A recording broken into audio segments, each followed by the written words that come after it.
কাঞ্চন মল্লিকের ঘরে এলো নতুন সদস্য। কালীপুজোর দুদিন পর মা হয়েছেন শ্রীময়ী।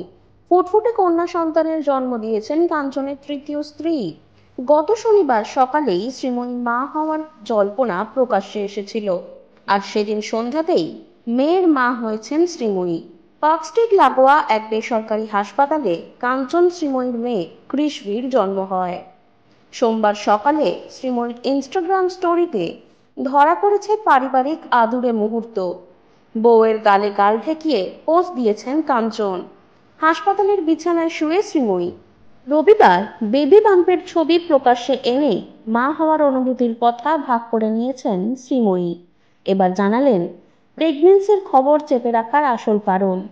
নতুন মা জানান, আমাদের সম্পর্ককে অনেক কটাক্ষ করা হয়েছে। আমি চাই না আমাদের সন্তান আসার আগেই তাকে নিয়ে চর্চা শুরু হয়ে যাক। আসলে কাঞ্চন মল্লিক কোনোভাবেই চাননি শ্রীময়ীর অন্তঃসত্ত্বার খবর বাইরে আসুক। শ্রীময়ীর সঙ্গে সম্পর্ক নিয়ে কম কটাক্ষের শিকার হননি তিনি। অন্তঃসত্ত্বা অবস্থায় সব রকমভাবে নেতিবাচকতা থেকে স্ত্রীকে দূরে রাখতে চেয়েছিলেন অভিনেতা। এই প্রসঙ্গে কাঞ্চন বলেন, আমি আসলেই শ্রীময়ীকে বারণ করেছিলাম খবরটা কাউকে জানাতে। জানি না কোথা থেকে খবরটা ফাঁস হয়ে গিয়েছিল। আসলে বুঝতেই তো পারছেন, আসলে আমার চাপে পড়েই ও সকলকে মিথ্যে বলেছে যে অন্তঃসত্ত্বার খবর ভুয়ো।